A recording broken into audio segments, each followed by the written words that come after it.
Welcome to DS Trucks. So guys, I've got this crazy idea. I want to run this by you. What if I could put a power inverter in my truck with enough reserve capacity to power my engine block heater for enough time to warm up the engine so I wouldn't have to plug it in? Now, I want to run this by you guys as a community. I want to know what you guys think about this. So comment below. And really what I want you guys to do is to just give me your input and also try to shoot down this idea. Try to pick it apart. Let me know some of the pitfalls, and let's all just put our heads together and see if this is a viable idea or if this is just a terrible idea. And it is what it is. If it's a terrible idea, then it's a terrible idea. But if it's a good idea, maybe we'll follow through and we'll try it out and see what happens.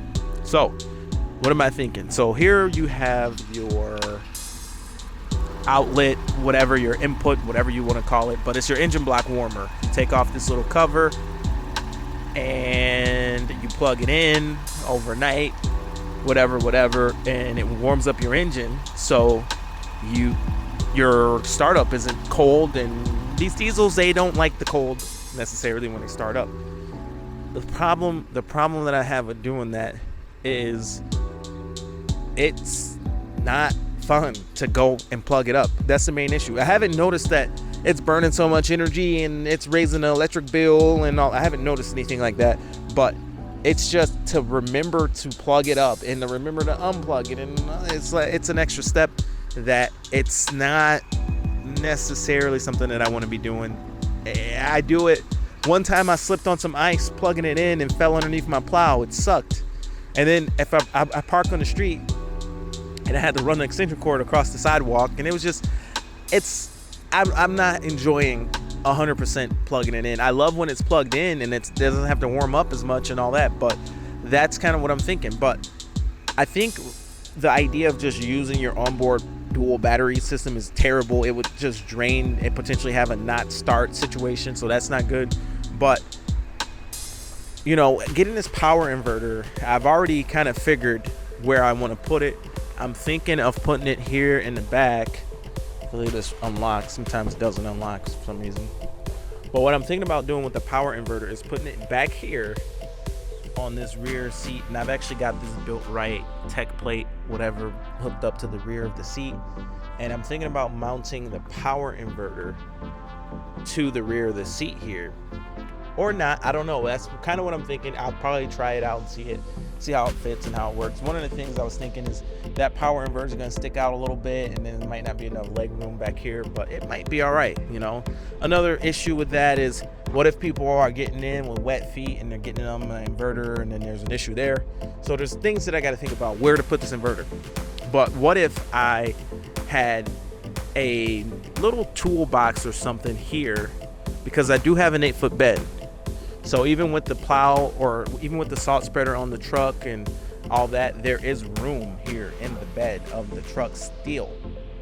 And what if I put like a small toolbox, preferably one that doesn't stick up over the edge here, and I put a different battery, like a standalone battery system in here that's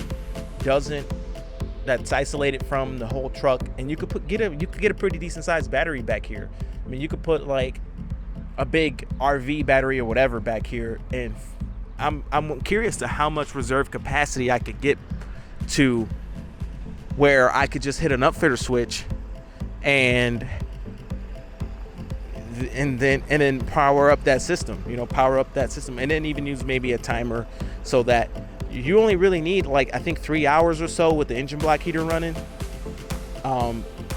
3 hours or so engine block heater running to warm up the engine enough. And then my thing is, I don't want to have to keep getting out and plugging it in. Also, when I'm at certain areas, maybe I'm at work or whatever, I can't plug in my truck at work, so I'm still getting those cold starts regardless, because I'm not going to be able to always plug in my truck. Now, that system would be a pretty large system as far as battery is concerned, and it would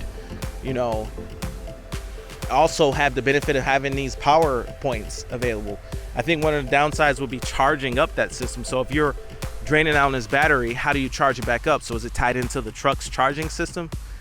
So you have to replenish all that energy, and then at the end of the day, you're going to be paying. It's going to, I mean, if you got to charge up a giant battery every time you drive your truck, I would imagine that would